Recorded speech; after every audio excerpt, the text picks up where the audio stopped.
안녕하세요. 사연에 빠지다의 DJ 민영입니다. 오늘 사연자는 절대 들키고 싶지 않았던 모습을 친정엄마에게 들키고 말았다는데요. 과연 어떤 사연인지 들어보시겠습니다. 오늘도 두 가지 사연 준비되어 있는데요. 끝까지 들어주실 거죠? 그럼 오늘의 사연 바로 시작할게요. 구독과 좋아요도 잊지 말고 꾹 눌러주세요. 안녕하세요. 저는 40대 유부녀입니다. 20대 때 직장에서 남편을 만나 꽁냥거리며 연애하고 결혼하고 싶어서 안 달랐던 게 바로 엊그제 같은데 벌써 결혼한 지도 15년이 넘었네요. 저와 남편은 변하지 않을 줄 알았습니다. 3년을 넘게 연애하면서도 한 번을 싸우지 않았기에 이 남자와 살면 평생 친구처럼 알콩달콩 살 줄 알았어요. 그런데 그게 다 제 착각이더군요. 변하지 않는 사람은 세상에 없었어요. 저와 남편도 10년을 넘게 자식 키우며 부부로 살다 보니 둘 다 변하기도 참 많이 변해버렸습니다. 저는 요즘 들어 결혼이 뭔지 자식이 뭔지 그런 거에 대해 생각이 참 많아요. 남편도 자식도 누구 하나 제 편이 되어주는 사람이 없더라고요. 여러분은 어떠신가요?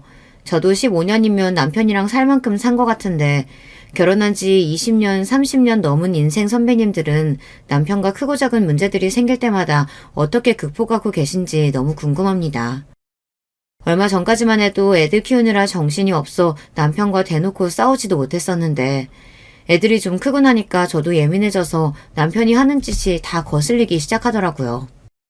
주변에 아는 언니들은 그럴 때마다 원래 결혼한 지 10년 지나면 남편이든 자식이든 다 귀찮아지는 거라고 그러더군요.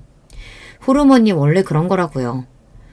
저 아는 언니는 주말 부부인데 주변에서 다들 전생에 나라를 구한 거라고 너무들 부러워한대요. 그 자리에서 들을 때는 저도 깔깔 웃어댔지만 집에 돌아와서 생각해보니 좀 씁쓸하기는 하더군요. 연애할 때는 둘이 헤어지기 싫어서 부모고 뭐고 신경도 안 쓰고 결혼까지 해놓고 이제와 서로 귀찮아하는 모습이 서글프기까지 했습니다. 서글프고 속상해도 어쩌겠어요. 나이가 들면 자연스레 다들 그러는 거라고 하니 저도 자연스럽게 오는 호르몬 변화 정도로 생각했습니다. 이 정도로 살면 다 귀찮고 싫은 게 맞는다고요. 그런데 그게 아니었습니다. 저와 남편은 그럴 때라고 하며 넘기기엔 둘 사이가 너무 안 좋아도 너무 안 좋았어요. 저도 처음엔 둘 다 살기 힘들다 보니 서로 귀찮아하는 정도라고 생각했습니다. 그런데 아니었어요. 무슨 작은 일만 생겨도 서로 의견이 하나도 맞지 않았습니다. 특히나 큰딸이 사춘기가 오면서 심해졌어요. 한 번은 이런 적이 있었습니다. 큰딸이 사춘기가 와서 많이 예민해졌어요. 옷이며 머리 모양 같은 것도 본인 마음대로 하기 시작한 건 좀 됐고 최근에는 집에만 들어오면 방문을 닫고 들어갔어요. 자기 방 안에서 도대체 뭘 하는지 밥 먹을 때가 돼도 안 나오고 몇 번이나 나오라고 불러야 나왔습니다. 거기다가 밥을 먹겠다고 식탁에 앉아서도 말 한마디 안 하고 밥만 먹고 바로 들어가 버렸어요. 저는 우리 딸도 사춘기가 시작됐구나 싶어서 애써 존중해 주려고 노력했어요. 주변의 선배 엄마들한테 조언을 많이 얻기도 하고 도서관에서 사춘기 관련 책도 빌려다가 봤습니다. 사춘기 때야 부모가 무슨 말을 해도 다 귀찮고 듣기 싫을 때니 입는 거나 먹는 거 정도는 알아서 하게 뒀습니다. 그런 사소한 것까지 일일이 지적하다 보면 하루 종일 쫓아다니면서 잔소리만 해야 하거든요. 그런데 남편은 아닌가 봐요. 딸이 하는 거 하나하나 다 꼬투리를 잡았습니다. 딸내미가 한여름에도 긴 바지랑 긴 팔을 입고 다녔어요. 자기 딴에는 다리랑 팔이 두껍고 살이 까무잡잡한 것도 싫어서 그러는 거라는데 아무리 더워도 정말 긴 팔 긴 바지만 입고 다니더라고요. 저도 몇 번이나 옷을 사주면서 입으라고 했지만 무슨 말만 하면 싫다고 자기가 알아서 하겠다고 하니 그냥 넘어가기로 했습니다. 그런 사소한 거 가지고까지 싸우기 시작하면 정말 하루 종일 싸워야 하거든요. 그런데 남편은 딸이 아침에 긴팔 긴 바지를 입고 나가는 모습을 볼 때마다 잔소리를 하며 언성을 높였어요. 아이, 보기만 해도 더워서 천불이 난다, 천불이 나. 다리가 굵은 게 싫으면 운동을 해서 뺄 생각을 해야지. 그렇게 가리고 다닌다고 네 다리가 바뀌냐? 안 그래도 외모에 굉장히 예민한 시기인데 굳이 외모 지적을 해가면서까지 잔소리를 하니 남편의 말에 순식간에 딸 눈빛이 바로 바뀌더군요. 이게 다 누구 때문인데? 이게 다 아빠 닮아서 까맣고 다리도 두꺼운 거잖아. 나도 엄마 닮아서 피부도 하얗고 날씬하면 얼마나 좋아? 딸인데 누구를 닮았겠어요. 큰딸은 외모부터 성격까지 남편을 그대로 빼다 박았습니다. 어릴 때는 둘이 그렇게 사이가 좋더니만 딸에게 사춘기가 오기 시작하면서부터는 둘이 많이 부딪히기 시작했어요. 얼씨구, 누가 조영미 딸 아니랄까봐 남탓만 하고 있네. 네가 그나마 나 닮아서 키라도 큰 줄 알아. 네 엄마 닮았으면 난쟁이 똥자루만 해서 어디 명함이나 내밀었겠냐? 더군다나 남편은 가만히 있는 저를 들먹이면서까지 딸에게 기분 나쁜 소리를 해댔어요. 그러면서 한다는 소리가 말도 안 되는 소리를 권위적으로 해댔습니다. 너 밥만 먹으면 문 닫고 방 들어갔는지 꼴도 보기 싫으니까 하지 마. 앞으로 한 번만 더 아빠 집에 있는데 방문 닫고 들어가면 방문 다 뜯어버릴 테니까. 그런 줄 알아. 내 방인데 문도 마음대로 못 닫아? 문 좀 닫았다고 방문을 뜯어버리는 아빠가 세상에 어디 있냐? 공부하는 것도 아니면서 매일 음침하게 혼자 방에 들어가 있으니까 하는 소리 아냐? 암튼 앞으로 긴팔 긴바지 입고 방문만 닫아봐. 아빠 한 번 말하면 그대로 하는 사람인 거 알지? 정말로 방문 뜯어버릴 거야? 딸은 듣다 답답한지 입술이 툭 튀어나온 채로 그대로 현관문을 쾅 소리가 나게 크게 닫고는 등교를 했습니다. 저는 그 상황이 안타까워서 남편에게 한 소리 했어요. 애가 사춘기라서 좀 예민하게 구는 건데 어른이 돼서 별것도 아닌 거 가지고 왜 당신까지 예민하게 굴어. 사춘기 때야 외모에 신경 쓰이는 게 당연하지. 안 그래도 부부 사이에 거슬리는 것도 많은데 굳이 자식 문제로까지 싸우고 싶지는 않았어요. 하지만 그대로 뒀다가는 남편과 딸 사이까지 틀어질까봐 걱정이 돼서 안 나설 수가 없더군요. 그러자 남편도 가만히 있지 않았습니다. 남편은 어느 때와 같이 무조건 다 제 잘못이라고 몰아갔어요. 이게 다 당신 때문이잖아. 어릴 때부터 딸이라고 오냐오냐 키우더니만 애 새끼가 커서도 아빠 앞에서 큰 소리나 치고 버르장머리가 없어. 그게 왜 나 때문이야?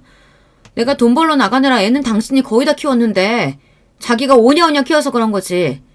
그때는 큰딸이라고 예뻐서 벌벌 떨더니만 이제 와서 본인 말 안 듣고 애가 큰 소리 치니까 거슬리나 보지? 그랬어요. 딸이 태어났을 때는 첫애라 그런지 남편도 아주 예뻐서 살살 녹더니만 애가 크면서 자기 마음대로 되지 않으니 이제는 그것도 제 잘못이라네요. 또 돈 좀 벌었다고 유세는? 당신이 그런 생각 가지고 맨날 애들 앞에서 내 욕이나 하고 무시하니까 애들도 아빠를 아빠로 생각 안 하고 만만하게 생각해서 저러는 거잖아. 남편은 또 이상한 방향으로 분위기를 몰아갔습니다. 남편은 언젠가부터 자꾸만 제가 본인을 무시하고 애들 앞에서 욕을 한다고 그랬어요. 내가 언제 당신 욕을 하고 무시를 했다 그래. 당신 그거 자격지심이야. 그래, 내가 못나서 자격지심이 있어서 그런다. 됐냐? 됐어? 에이, 여자가 돼가지고 남자가 아침부터 출근하는데 큰 소리 나내게 하고 잘한다 잘해. 당신만 출근해? 나도 출근해. 아침부터 등교하고 회사 가는 사람 붙들고 잔소리한 게 누군데 그래. 아이고, 우리 부장님 잘나셨네. 잘나셨어. 얼마나 잘났는지 예쁜 내가 자식들 앞에서 남편 기 살려주는 법을 모르지 몰라. 남편은 자기 할 말만 다 하고 소리까지 버럭 지르고는 그대로 출근해버렸습니다.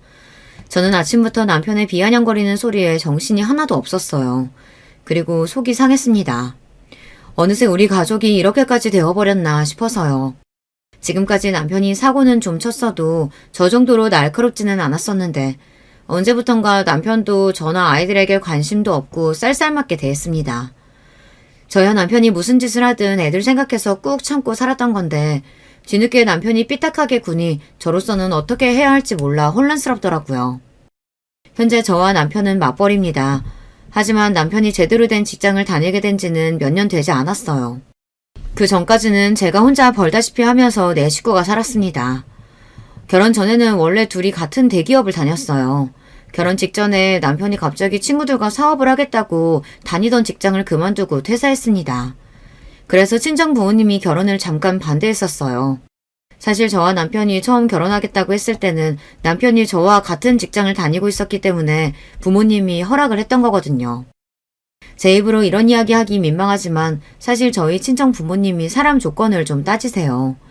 학벌이나 직장, 집안 같은 걸 중요하게 여기십니다. 저희 시부모님은 시골에서 작게 농사를 지으세요. 더군다나 남편이 막내 아들이라 시부모님 두 분 다 연세가 많으십니다. 안 그래도 친정 부모님께서 그 부분을 마음에 안 들어 하셨는데 남편이 잘 다니던 직장까지 그만둔다고 하니 많이 불안해하셨어요. 남편이 하는 일이 비전이 있다고 제가 설득해서 결혼까지 하게 된 건데요. 그런데 남편이 친구들과 하던 사업이 잘 안 됐습니다. 당시에 제가 첫 애를 임신했을 땐데 생각보다 수입이 저조해서 투자자가 더는 투자하지 못하겠다고 발을 빼는 바람에 사업을 접게 됐습니다. 덕분에 저는 임신하고 애를 2번이나 낳는 동안 한 번도 육아휴직을 쓰지 못하고 내내 일했습니다. 우리 회사는 육아휴직을 해도 월급이 나와서 육아휴직을 써도 됐는데요. 남편이 못 쓰게 말렸어요. 내가 집에 있는데 굳이 당신이 뭐하러 육아휴직을 써. 당신이라도 회사에서 인정받고 승진해야지. 내가 외조 팍팍 할 테니까 당신은 회사 생활 열심히 해. 그때야 신혼이었으니 뭐든 좋았습니다. 남편이 하던 사업이 잘 되지 않는 것도 저를 위해 집에서 애들을 키워주는 것도 모두 다 좋았어요. 젊은 나이에 하고 싶은 것도 하면서 살아보는 게 나쁘지 않다고 여겼거든요. 그런데 그것도 잠시더군요. 시간이 지날수록 남편이 한심하게 느껴졌습니다. 특히나 친정 부모님께서 남편을 좋아하지 않으셨어요. 제가 일하는 동안 남편이 친정엄마와 함께 애들을 봤어요. 당시에 남편이 직장을 구하겠다고 여기저기 이력서도 넣고 면접도 보러 다닌 때라 남편 일이 있으면 친정엄마가 우리 집에 와서 애를 봐주셨거든요. 그러다 보니 자연스레 친정 부모님께서 부부 일에 관여하실 때가 많았습니다. 자주 우리 집에 와서 남편과 제가 사는 모습을 보다 보니 그럴 수밖에 없었죠. 특히나 친정 부모님이시다 보니 저를 안쓰럽게 생각하셨어요. 아이 낳고 며칠 쉬지도 못하고 바로 출근해서 퇴근하고 집에 돌아오면 아이까지 돌봐야 하는 제 모습이 매일 딱하다라는 말을 달고 사셨죠. 그날도 그랬어요. 주말이었던 남편이 오랜만에 친구들을 만난다고 나가서 저 혼자 애들을 보고 있었습니다. 그런데 때마침 친정 부모님께서 반찬을 주러 집에 오셨다가 저 혼자 애 둘하고 씨름하는 모습을 보게 되신 거죠. 부모님은 속상한 마음을 숨기지 않으셨어요. 평일 내내 힘들게 일하고 들어와서 주말이라도 좀 쉬어야 하는데 김서방은 또 어디 가고 너 혼자 애들을 보고 있어? 오랜만에 친구들 모임 있다고 해서 내가 다녀오라고 했어요. 김서방도 매일 애들 보느라 자기 생활도 없이 지내잖아. 친정아버지와 제 걱정해 하신 이야기였겠지만 제 딴에는 자꾸 친정 부모님께 남편이 미움받는 게 싫어 남편 편을 들었습니다. 그러자 부모님은 더 감정이 격해져서 내내 참고 있던 말까지 했습니다. 우리가 김서방더러 일하지 말고 애 보라고 떠밀었냐? 사내놈이 좀 못 났으면 일자리 하나 못 구해서 집에서 애나 보고 있을까? 진작 가장구실을 했어봐. 사내놈이 주말에 마누라 눈치 보면서 외출하나? 아유, 말해 뭐해. 내 딸년이 못난 거. 결혼할 사람은 무조건 집안이 좋던지 본인 능력이 있어야 한다고 그렇게 결혼하면 안 된다고 뜯어말렸는데도 고집 피우고 결혼한 걸. 만나도 꼭 어디서 백수 같은 놈을 만나서 생고생을 하고 있어. 결혼 전부터 친정 부모님은 남편을 마음에 들어하지 않으셨으니 결혼한 이후에도 남편이 하는 행동을 모두 다 싫어했어요. 그러다 보니 제가 남편에게 불만이 있거나 화가 나는 일이 있어도 친정 부모님께는 말씀을 드릴 수가 없었습니다. 어차피 부모님이 뜯어 말리는 결혼을 한 건 저니까요. 부모님은 저를 세상에서 제일 답답해 하시면서도 불쌍해 하셨어요. 그럴만 했던 게 제가 애들 낳고 몸무게가 거의 10kg나 빠졌어요. 남들은 애 낳으면 다들 살쪄서 고민이라는데 저는 오히려 살이 너무 빠져서 걱정이었습니다. 만날 때마다 얼굴이 점점 더 안 좋아지니 걱정을 안 할 수가 없었죠. 그러게 육아휴직이라도 좀 하라니까. 뭐가 그렇게 마음이 급해서 애 낳자마자 일을 하겠다고 나가. 설마 김서방이 나가서 일하라고 시키든? 아니야. 엄마도 알잖아. 나 일 욕심 많은 거. 회사에서 중요한 시기라 오히려 김서방이 나 생각해서 외조해주는 거야. 외조는 무슨? 가장이라는 놈이 착실하게 회사에 붙어서 처자식 먹여 살릴 생각은 안 하고 사업이니 뭐니 쓸데없는 짓만 하고 다니니까. 그러니까 네가 회사를 악착같이 다니는 거지? 아빠는 안 봐도 다 알아. 제가 아무리 남편 입장에서 편을 들며 이야기를 해도 부모님은 들어주시지 않았습니다. 오히려 제가 남편 이야기를 하면 할수록 역효과였어요. 부모님은 남편을 미워하면 미워할수록 저를 챙겨주셨어요. 그날도 혼자 애 둘을 보고 있는 저를 그냥 두고 가실 수가 없었는지 친정 부모님께서 애들 보는 것을 도와주시고 맛있는 음식도 사주고 가셨습니다. 게다가 친정 부모님은 오실 때마다 항상 생활비를 넉넉하게 주고 가셨어요. 저도 돈 많다고 해도 꾸역꾸역 주고 가셨죠. 남편이 돈 못 번다고 괜히 아끼고 살지 말고 필요한 거 있으면 엄마나 아빠한테 말해. 우리가 자식이라고 너밖에 없는데 너 힘들게 주겠어? 엄마 아빠 마음이야 내가 제일 잘 알지. 근데 나 정말 괜찮아. 김서방도 잘하려고 노력하고 있으니까 제발 조금만 더 예쁘게 봐주세요. 결혼 전에는 저만 생각하고 저를 위해서라면 뭐든 해주시는 부모님이 너무도 든든했어요. 하지만 남편이 생기고 나서는 부모님께 받기만 하던 제가 부끄럽고 초라하게 느껴졌습니다. 저도 언제나 부모님께 든든하고 믿음직한 자식이고 싶은데 제 배우자가 부모님 성에 차지 않다 보니 항상 저는 부족한 자식이었어요. 그런 점이 부모님께 죄송하고 너무 싫었습니다. 그러다 보니 자연스레 부모님께 남편 이야기를 안 하게 되고 남편에게 불만이 있어도 참게 되더라고요. 무엇보다 남편은 제가 선택한 사람이니 제 선택에 책임지어야 한다고 생각했습니다. 그런데 이게 살다 보니 은근 스트레스더군요. 신혼 때나 불만이 있어도 참아지는 거지 저도 나이가 들고 결혼 생활이 좀 되니 남편에게 이런저런 불만이 생겼습니다. 특히나 남편의 밑도 끝도 없는 사업병이 저를 가장 힘들게 했어요. 흔히들 어른들이 남자 중에 술, 낚시, 여자 좋아하는 놈은 만나지 말라고 한다지만 제가 보기엔 사업병이 제일 문제예요. 남편은 조금만 꼬시면 최면에 걸린 사람처럼 홀라당 넘어가서 정신 못 차리고 집안을 거덜나게 하는 데는 최고였습니다. 술이야 몸 아프면 못 먹고 낚시나 여자는 돈 없으면 못하지만 사업병은 돈이 없어도 남의 돈이라도 빌려서 덤비니까 더 큰 문제입니다. 제 남편이 그랬어요. 당시에 애들이 둘 다 초등학교에 다닐 때였는데 저는 바보처럼 남편이 정신을 좀 차렸는지 알았어요. 한동안 잠자코 직장에 열심히 다녔거든요. 식당에서 쓰는 키오스카 같은 기계를 개발하는 회사였는데 몇 년 성실하게 다니는 것 같았어요. 그러던 어느 날이었습니다. 웬일로 남편이 며칠 휴가라고 집에 있더라고요. 남편도 오랜만에 쉬는 거라 저도 휴가를 맞춰 애들하고 어디 놀러라도 다녀오려고 했습니다. 그런데 제가 며칠 여행이라도 가자고 해도 남편은 들은 채도 안 하고 잠만 자더라고요. 내내 둘 다 바빠서 애들 데리고 물놀이도 한번 못 갔다 왔는데 가까운 계곡이라도 갔다 올까? 휴가철이라 어디 가나 사람 많을 텐데 계곡은 무슨 계곡이야. 아, 나 너무 피곤해. 그냥 좀 쉴래. 남편이 자상한 성격은 아니어도 원래 물놀이라면 자다가도 일어날 정도로 물을 좋아하는 사람이 웬일로 아무데도 가고 싶지 않다고 짜증을 내더라고요. 처음엔 저도 이 사람이 피곤해서 그런가 보다 했죠. 그런데 며칠 지켜보다 보니 뭔가 평소와 달랐습니다. 뭔가 피하는 게 있는 사람처럼 전화가 와도 안 받고 잠만 자더라고요. 여자의 촉이란 게 참 이상합니다. 그냥 피곤해서 자는 걸 수도 있는데 이상하게 남편 행동 하나하나가 걸리더라고요. 얼마 전부터 뭔가 쫓기는 사람처럼 정신없이 굴지를 않나 집에 와서도 핸드폰만 보고 있는 게 아무래도 마음에 걸렸어요. 저는 남편이 자는 사이 몰래 핸드폰을 가지고 나와 남편 핸드폰을 확인했습니다. 그런데 역시나 제 촉이 맞았습니다. 이 인간이 또 헛짓거리를 했더라고요.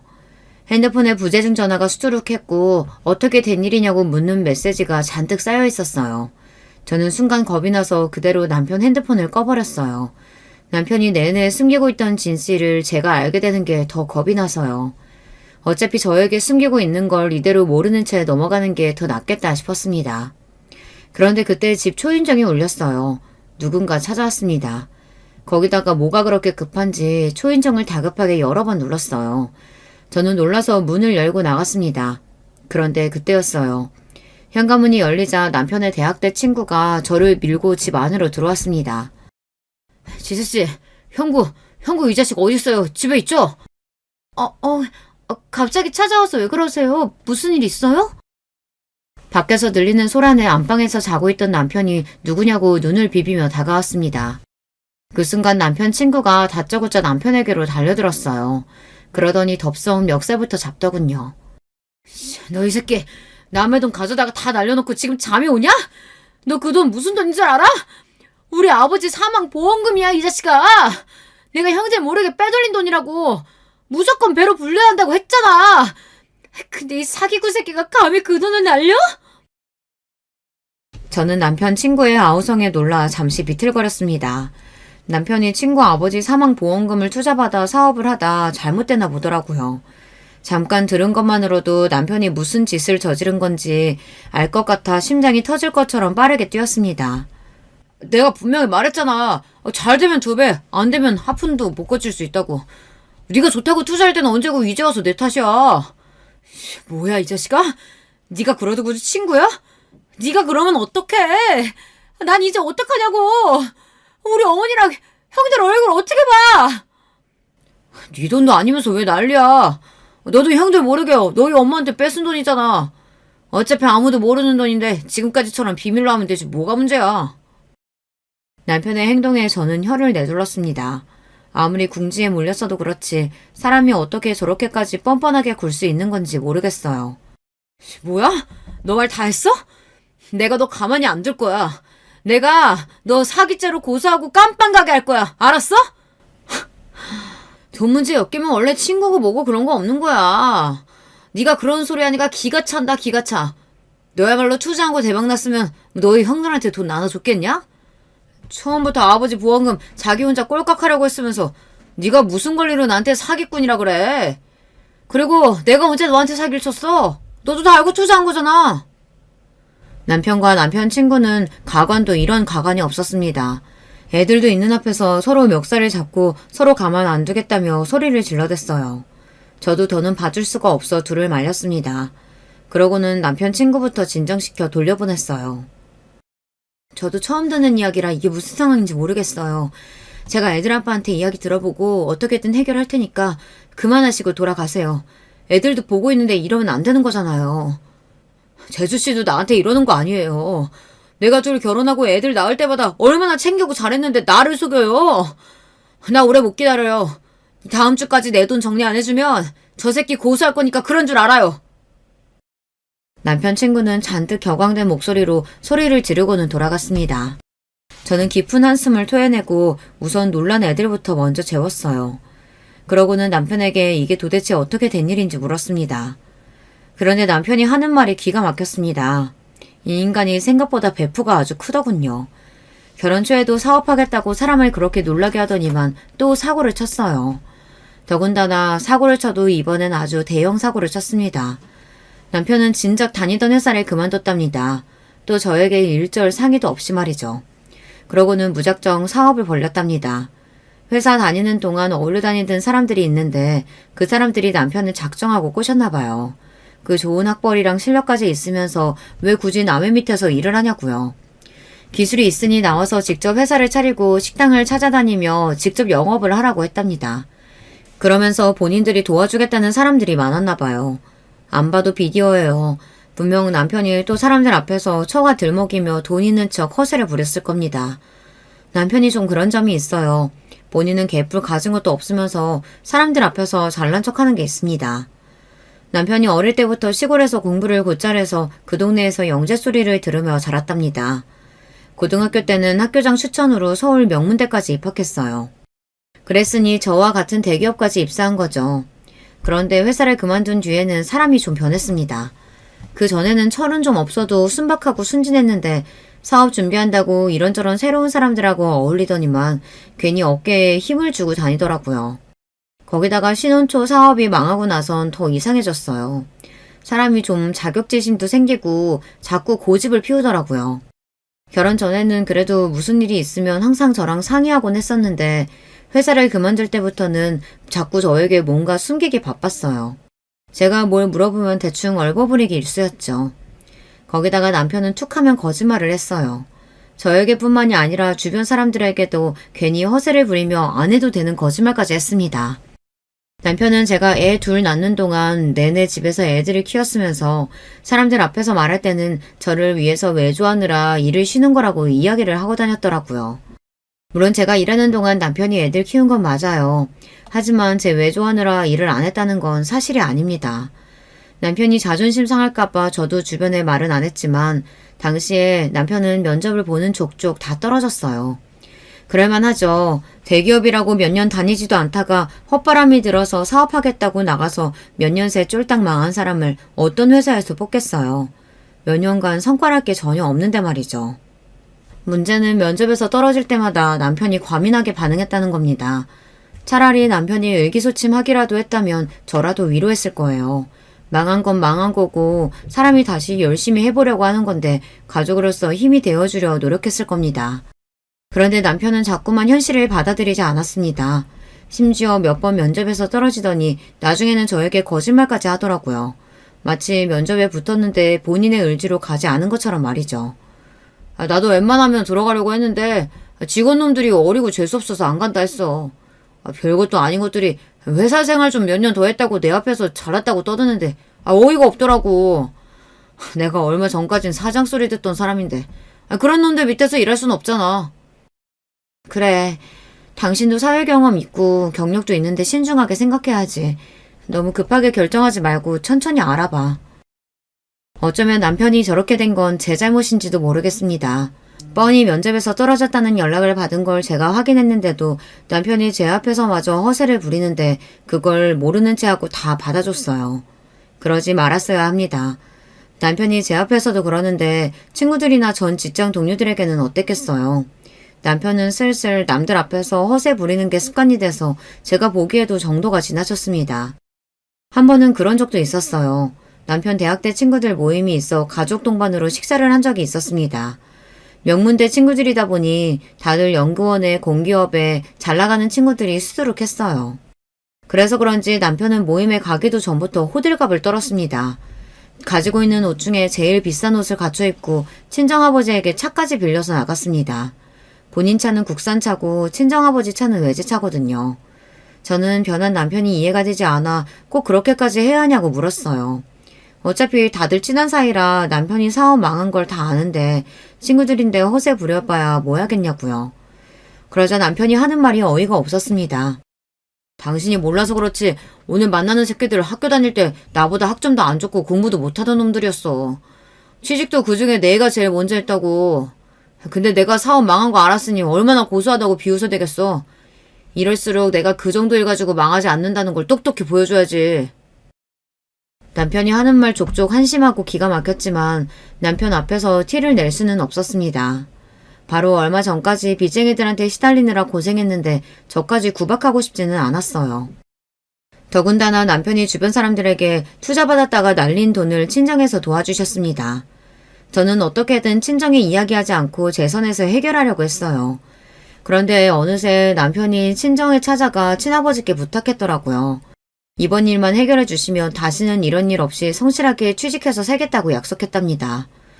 친정아버지께서 남편한테 제일 걱정했던 부분이 바로 사업병에 걸려 툭하면 사업하겠다고 일을 벌리는 거였는데 다시는 하지 않겠다 본인이 먼저 선전포고했으니 아버지는 그 말에 속는 셈 치고 한 번 더 믿어보기로 하셨습니다. 그래서 남편이 진 빚을 몽땅 다 갚아주신 거예요. 그런데 세상에 공짜가 어딨나요? 친정아버지는 도와줄 때는 시원하게 다 도와주셔놓고 남편을 만날 때마다 속이 뒤틀리시는지 남편을 볼 때마다 구박을 했습니다.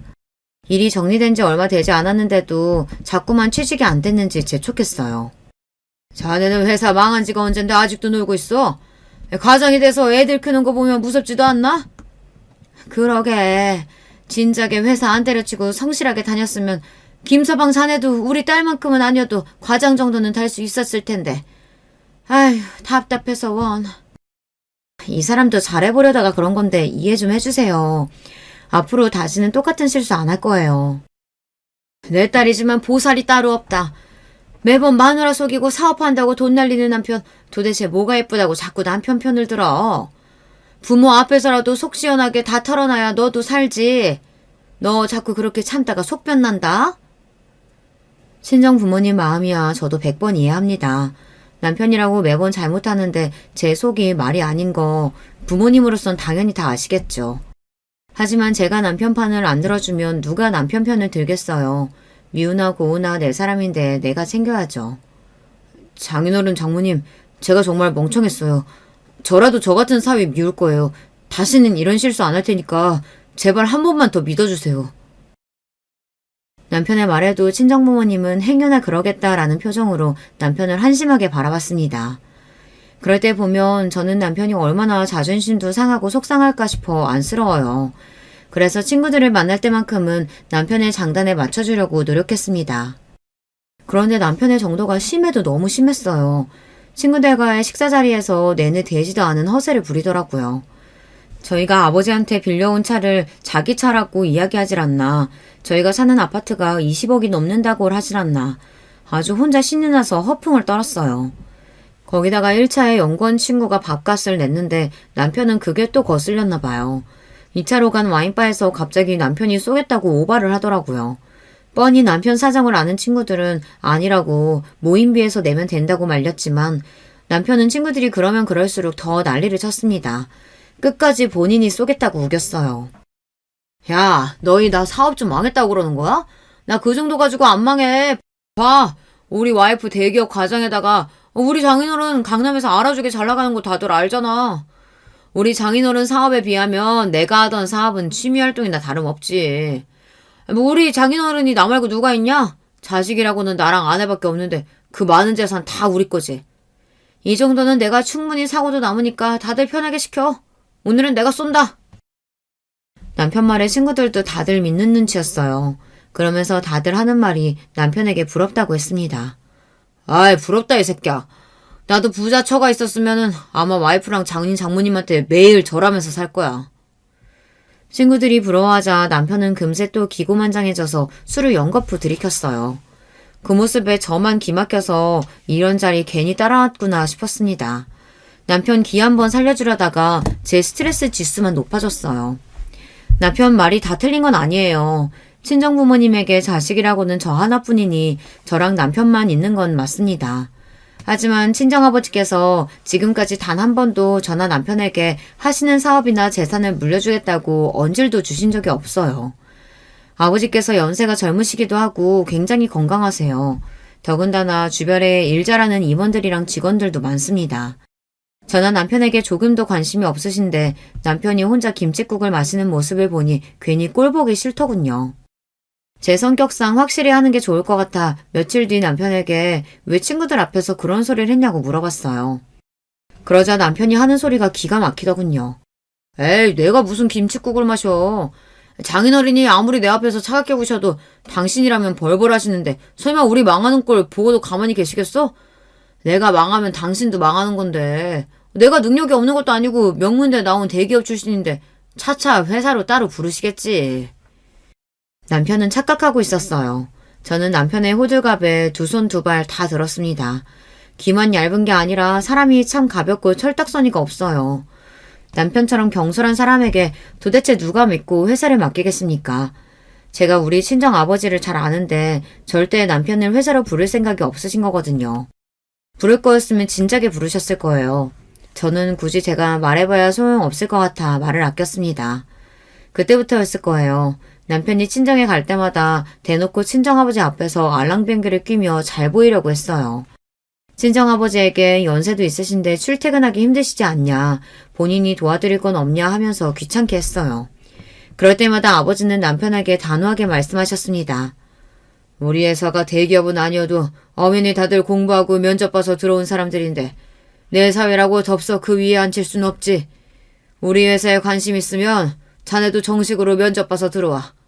그게 아니면 나한테 실력을 좀 보여주던지. 아이고, 직장 생활도 제대로 안 하고 사업 2번이나 말아먹은 사람한테 뭘 믿고 회사를 맡겨. 남편은 가만히 있으면 그나마 중간은 갈 텐데 항상 친정부모님 앞에서 입을 촐싹거리니 굳이 안 들어도 될 말까지 항상 들었습니다. 그런 일이 있을 때마다 남편은 집에 돌아와서 괜히 저에게 투덜거렸어요. 사람이 살다 보면 실수도 하고 실패도 하면서 배우는 거지. 하나뿐인 사위한테 꼭 그렇게 매정하게 구셔야 돼? 엄마 아빠가 다 우리 걱정해서 해주신 말씀이야. 이번에 면접 본 회사는 착실하게 좀 다녀봐. 그럼 또 알아? 아버지가 인정해 주실지? 그깟 코딱지만한 회사가 내가 들어가주면 감사합니다 해야지. 내가 잘할 게 뭐 있어. 말은 그렇게 해도 남편은 이번에 입사하게 된 회사는 착실하게 잘 다니는 것 같았어요.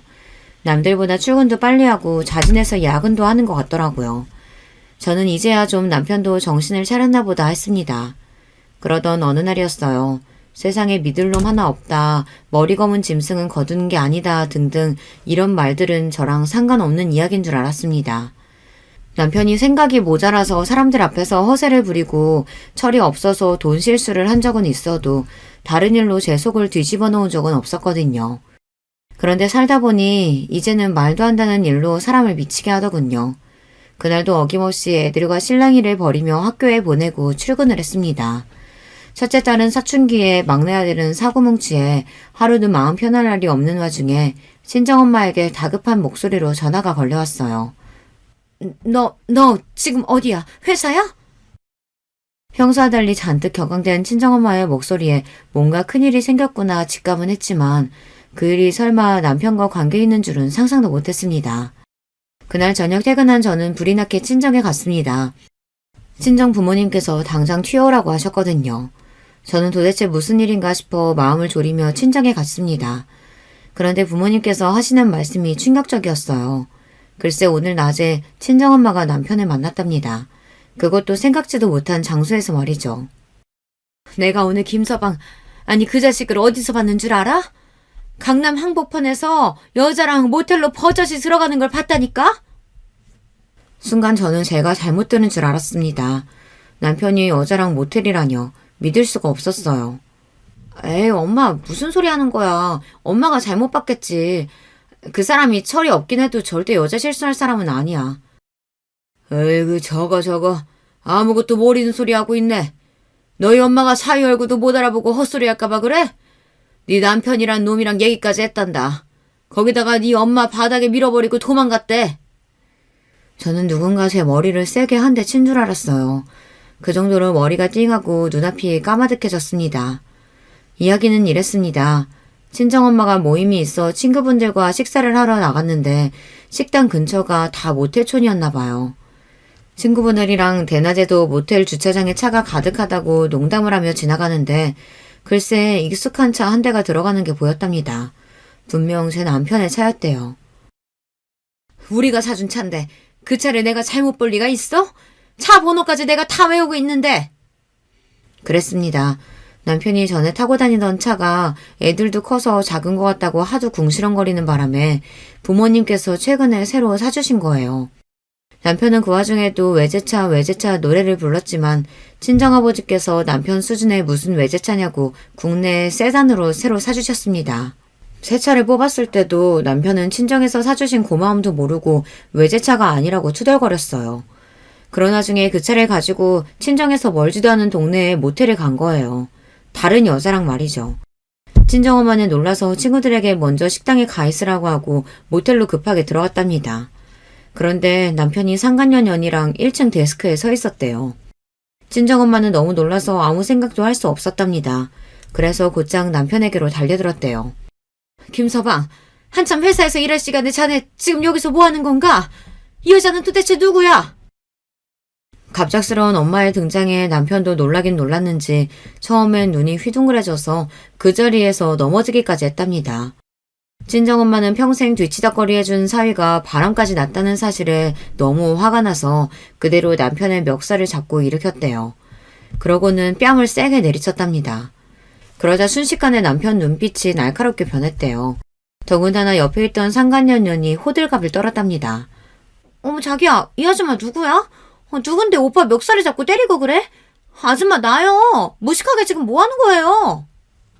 친정엄마는 상간녀 입에서 튀어나온 무식하다는 말 한마디에 이성을 완전히 잃어버렸답니다.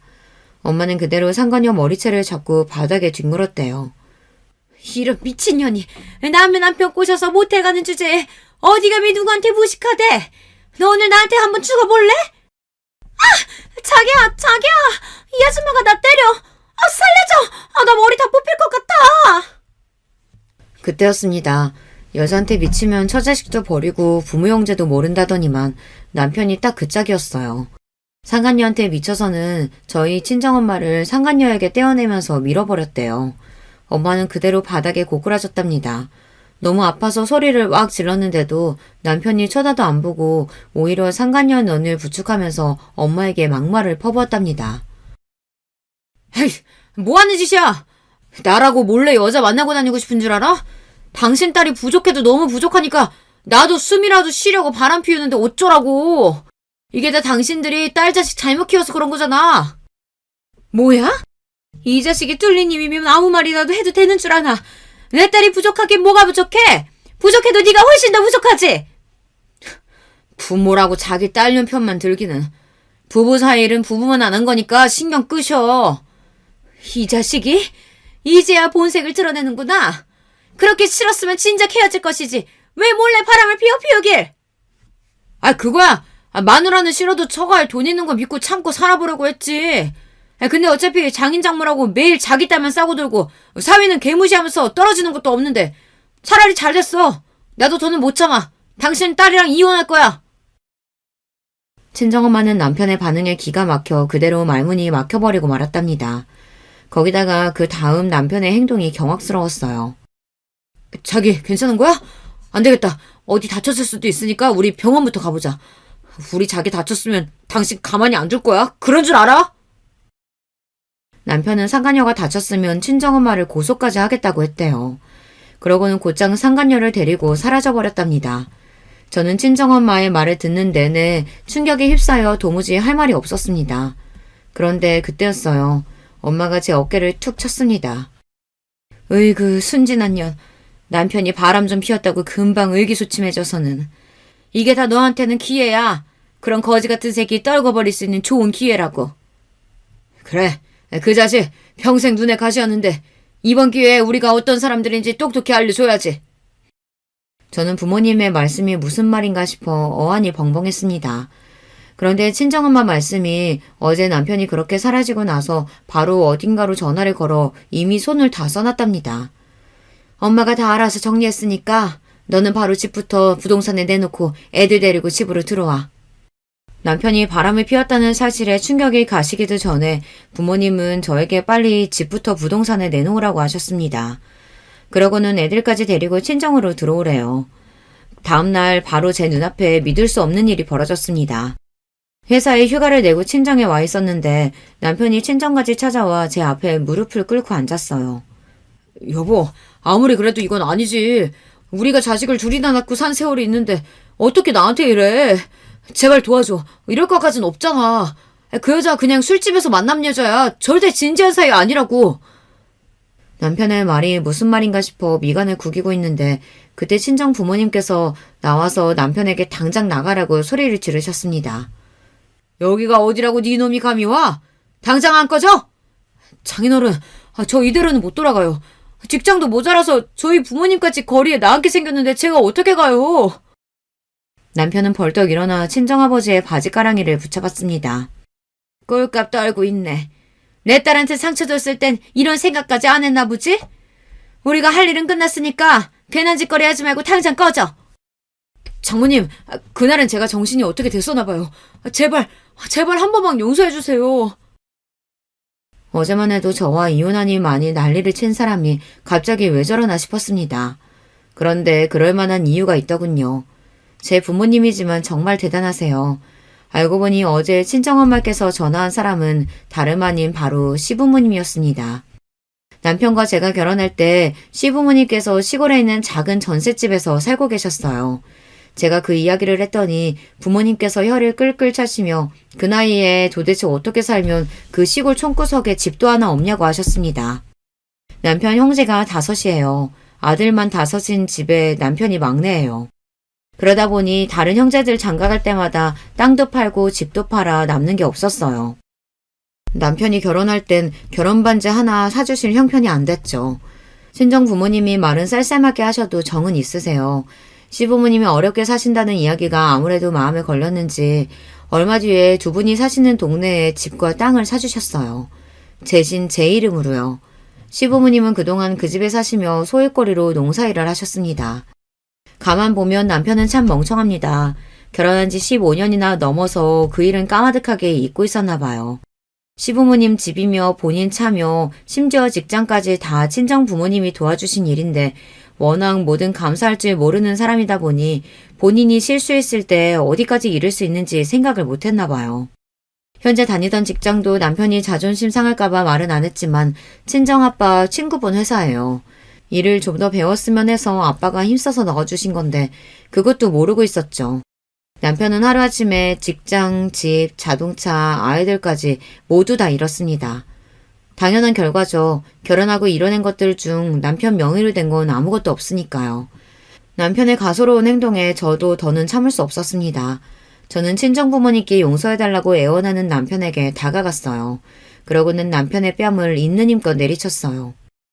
너는 이런 상황에서도 집이나 차 같은 것만 보이지? 그러니까 우리 부모님께 매달려서 애원하고 있는 거야. 그치?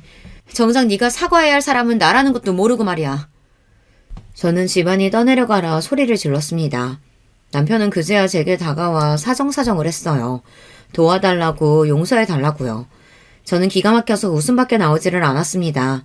도대체 지난 15년 동안 제가 뭘 한 건지 모르겠어요. 이런 인간을 남편이라고 믿고 싸고 돌았습니다. 그날 이후 남편과 저는 이혼 수승 중입니다. 남편은 매일같이 저와 아이들을 찾아와 상황을 바꿔보려고 노력해요. 저나 친정부모님이 전혀 받아주지 않으니 딸과 아들에게 연락해 보고 싶다, 엄마에게 잘 이야기해달라 하는 것 같더라고요. 마음 같아서는 애들 핸드폰도 다 번호까지 바꿔버리고 싶지만 그래도 애들 아빠인데 제가 싫다고 해서 철륜까지 끊어버릴 수는 없으니 참고 있습니다. 하지만 이번 공판 때도 남편이 이혼 안 하겠다고 버티면 저도 더는 어떻게 할지 모르겠어요. 자식이고 뭐고 남편의 그 재수없는 낯짝만 안 볼 수 있다면 뭐든지 할 수 있을 것 같아요. 남편은 시댁 집만이라도 돌려주면 이혼해주겠다고 해요. 저는 마음이 오락가락합니다. 그냥 옛 정을 생각해 집만 옛다 던져주고 이혼할까 싶다가도 남편이 한 짓을 생각하면 집이고 뭐고 끝까지 싸우고 싶습니다. 친정 부모님도 우리야 손해볼 거 없으니 버틸 때까지 버티라고 하는데 저는 슬슬 지쳐갑니다. 하루라도 빨리 남편이라는 인간에게 벗어나 훌훌 털어버리고 아이들과 행복만 생각하며 살고 싶어요. 여러분들이라면 어떻게 하시겠어요? 그냥 더럽고 치사해도 집 하나 주고 이혼하는 게 나을까요? 아니면 그런 인간에게 10원 한 푼도 아까우니 끝까지 버텨야 할까요? 여러분의 생각 댓글로 남겨주시면 하나하나 읽어보고 참고하도록 하겠습니다. 여러분의 응원에 힘입어 저도 힘내서 살아볼 테니 여러분에게도 항상 즐거운 일만 가득하시길 바랄게요. 끝까지 저의 인생 이야기 들어주셔서 감사해요. 여러분, 두 번째 사연 시작하기 전에 좋아요, 구독 꼭 눌러주실 거죠? 그럼 두 번째 사연 바로 시작합니다. 여러분 반갑습니다. 저는 서울에서 남편과 같이 아들 둘을 키우는 40대 여자입니다. 일하다 힘들면 유튜브로 사연 듣는 게 제 취미인데요. 이번에 우리 가족에게도 놀라운 일이 발생해서 이렇게 제보했습니다. 제가 살아온 인생도 절대 평범한 편은 아니거든요. 근데 얼마 전에 일어난 일도 전혀 평범하지 않아요. 남편하고 얘기하다 이런 얘기는 우리만 알고 있기 아쉬워서 제보하게 됐습니다. 일단 제 인생에 대해 간단히 설명하자면 저는 고아로 자라왔어요. 태어나자마자 부모의 얼굴도 모르고 그대로 보육원에 맡겨졌습니다. 보육원 친구들을 보면 그래도 엄마나 아빠의 얼굴을 아는 경우가 있던데 저는 전혀 모르고 자랐어요. 원장님 말로는 태어나고 100일도 안 돼서 맡겨졌다고 하더라고요. 보육원 친구 중에는 좋은 가정으로 입양을 간 친구도 있는데 저는 그러지도 않았습니다. 게다가 제가 자란 보육원은 원장이 돈을 굉장히 좋아했어요. 저는 보호를 전혀 받지 못하고 자랐습니다. 조용히 학교에 다녀도 모자랄 판에 학교에서 싸우고 다니면 어떡해?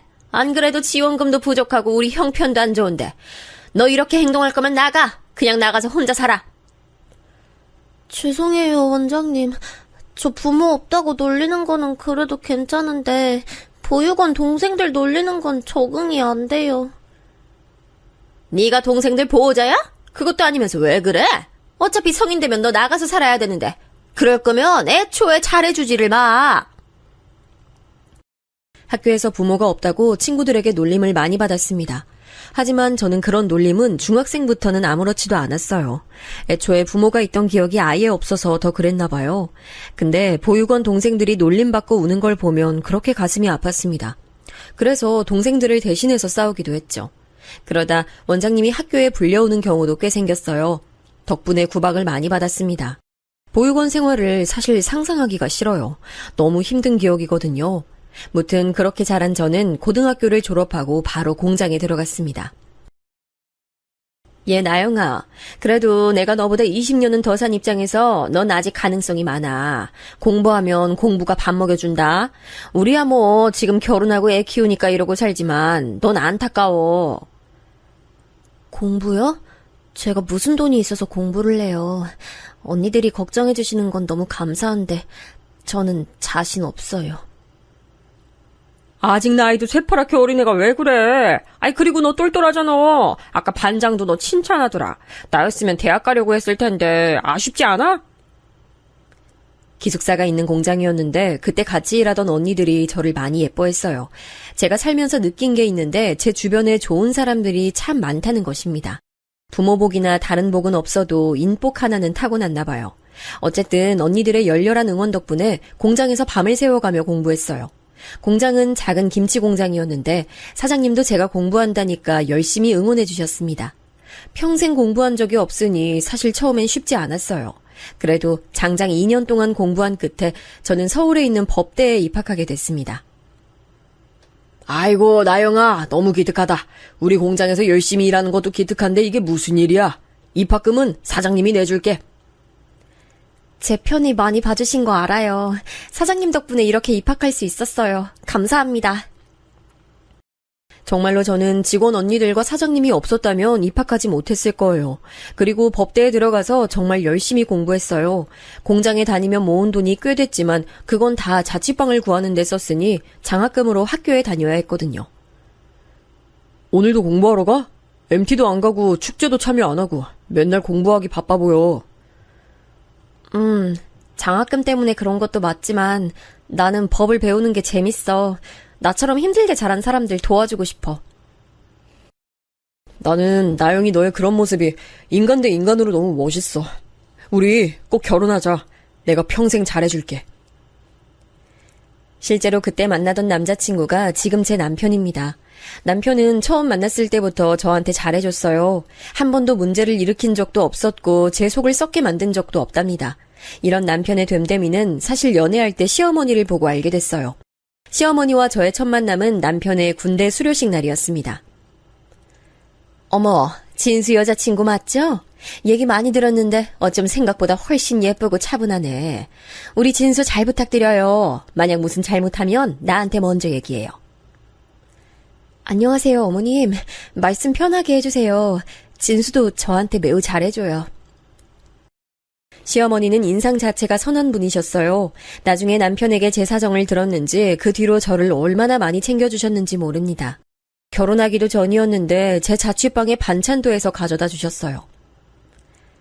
나영아, 이거 밑반찬이야. 우리 집 반찬 만들면서 나영이 생각나서 했어. 그리고 저번에 보니까 싱크대 청소가 잘 안 돼 있더라고. 나영이한테 뭐라 하는 건 절대 아니고 알려줄 테니까 다음부턴 이렇게 하면 벌레도 안 꼬이고 좋아. 아, 어머님 너무 감사해요. 제가 보육원에서 자라서 이런 살림을 전혀 모르잖아요. 매번 이렇게 저 도와주셔서 제가 어떻게 보답해야 할지 모르겠어요. 보답은 무슨? 우리 진수랑 사귀는 것부터가 나한텐 보답이야. 그리고 편하게 엄마라고 부르라니까. 나는 우리 나영이한테 엄마가 되어주고 싶어. 전날 시어머니가 집에 가신 후 얼마나 울었는지 몰라요. 가족의 사랑을 전혀 받은 적이 없던 저라 시어머니는 저에게 선물 같은 분이셨어요. 군대 간 남친보다 시어머니와 데이트를 했던 날이 더 많을 정도였죠. 저를 데리고 백화점에 쇼핑도 가고 화장을 전혀 할 줄도 몰랐던 저에게 립스틱을 선물해 주시기도 했습니다. 사실 결혼 생각이 전혀 없었거든요. 남자친구와 연애하고 있어도 저는 제 인생을 책임지려면 혼자 사는 게 당연하다고 생각했습니다. 그런데 시어머니를 보고 이런 집안이면 결혼해도 되겠다고 생각했어요. 나영아, 공부하느라 힘들지? 갈비찜인데 이거 먹고 몸보시네. 그리고 이건 엄마 마음이야. 우리 나영이 열심히 사는 게 예뻐서 주는 거니까 부담 갖지 말고 받아. 알겠지? 어머님, 아니에요. 용돈 안 주셔도 괜찮아요. 이렇게 다 챙겨주시는데 제가 어떻게 용돈까지 받아요? 아니야. 진수 몰래 주는 거니까 우리 둘만의 비밀이다. 알겠지? 우리 진수랑 만나줘서 고마워. 시어머니는 심지어 제가 사법고시를 공부할 때 용돈까지 주셨어요. 이미 옷이며 생활용품이며 반찬까지 챙겨주셨는데 너무 감사했죠. 결국 저는 남편보다 먼저 고시에 합격하게 됐습니다. 제가 사법고시에 합격하자 시어머니는 저보다 더 기뻐하셨어요. 그렇게 고생하더니 내가 다 기쁘다. 오늘 한우는 내가 사는 거니까 먹고 싶은 만큼 다 먹어. 진수 너도 나영이처럼 공부 열심히 해서 바로 붙어야지. 안 그래도 나영이한테 부끄럽지 않으려면 열심히 공부하려고요. 엄마, 나 고시 붙으면 나영이한테 바로 청혼할 거예요. 실제로 남편은 고시에 붙고 제게 바로 청혼했습니다. 저야 남편이 당연히 좋았는데 시어머니의 인성을 보고 저런 집안에 시집가는 게 제 인생의 행운이라고 생각했죠. 그런데 그 생각은 시댁에 처음 인사를 가게 된 날 의심이 들었습니다. 사실 그전까지 시어머니만 보고 시아버지를 본 적이 없었어요. 남편에게 시아버지 얘기를 꺼내도 남편은 자세히 말해주지 않았습니다. 그 이유를 시아버지를 보자마자 알게 됐어요. 국이 짜다. 며느리 온 데서 기대했더니, 아이, 뭐 먹을 것도 없고 뭘 막으라는 거야? 아우, 김치는 맛이 왜 이래? 저번이랑 맛이 다르잖아. 김치는 맛없다고 해서 새로 했어요. 국은 어제 싱겁다고 해서 오늘은 소금을 더 넣었는데 짜요? 어떡하지? 저는 괜찮아요. 나영아, 넌 어때? 입맛에 좀 맞아? 엄마가 어제 넣어준다고 종일 준비하셨어.